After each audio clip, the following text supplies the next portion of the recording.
drunk man stumbled into a church and went right into the confessional, sat down, and said nothing. The priest on the other side was waiting and waiting, so he gave a little cough, see if that could rouse him. Still nothing.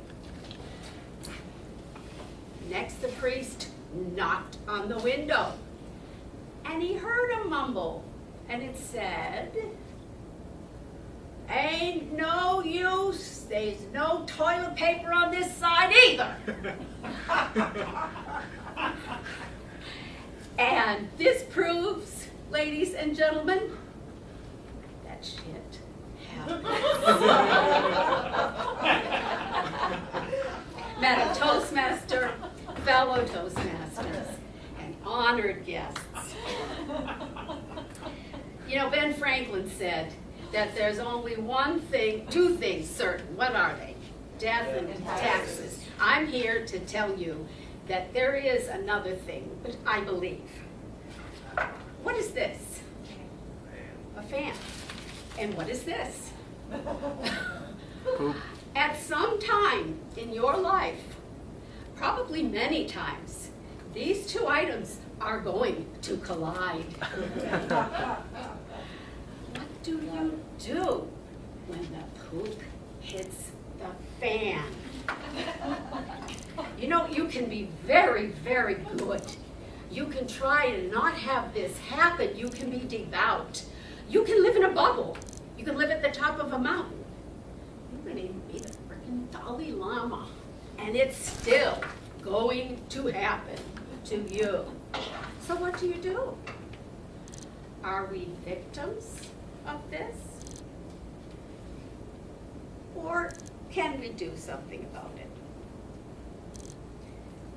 My point is that life is like a box of chocolates. You get whatever you get, and you never know what it's going to be. I have devised a very highly scientific diagram that I hope you will be able to follow. It's called a poop-o-meter, or a shit-o-meter, for those of you that don't have as sensitive ears. And here is the small stuff on the meter, like a mosquito bite or bad weather, even being slandered or being robbed. But as we get higher and higher on the poop-o-meter, here we go. Traffic accident, arrested, maybe even have addiction or assault. And the worst thing I could think of over here was to have a child die. What do we do about any of these?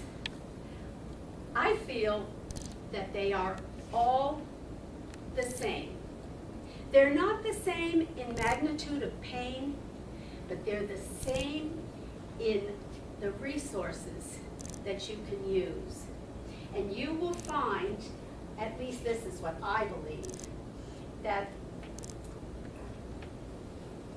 if you work on the things on this side of the spectrum with your resources on more of a daily basis, this side of the spectrum is going to be a little easier for you.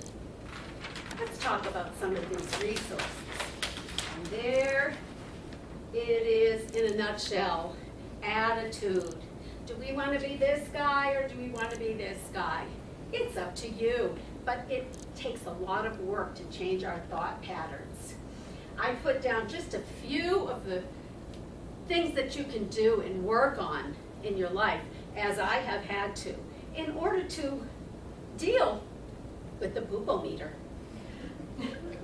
Gratitude. I make a daily gratitude list. I had a house burned down one time. Yikes, that's way over here on the scale. And I thought it was the most horrible thing that ever happened. Well, guess what? Now I know that I got a new house. So it's not always what happens to you, but it's the way that you internalize it. Another thing that you can do is affirm or deny things. Something happens to me, I can say, you know, I'm not going to let that affect me. Or I deny that there's power over that particular thing for me. Acceptance, allowing of your feelings. Don't push your feelings down.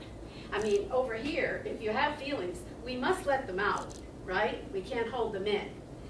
But to accept them and know that we can seek help and that we can use our faith and our connection to anything bigger than us. It could be nature, it could be a rock. Any kind of thing will help us through. And the final thing is self-care. If we take good care of ourselves emotionally, mentally, physically, and spiritually, if we seek help from other people, from our friends, from our family, from professionals if we need to, especially over on this side of that meter, we can really get somewhere and we can have a happy life. Ladies and gentlemen, pain is inevitable. Suffering is optional. I'll tell you a story. In Africa this week, elephants went through and trampled in the gardens of a village.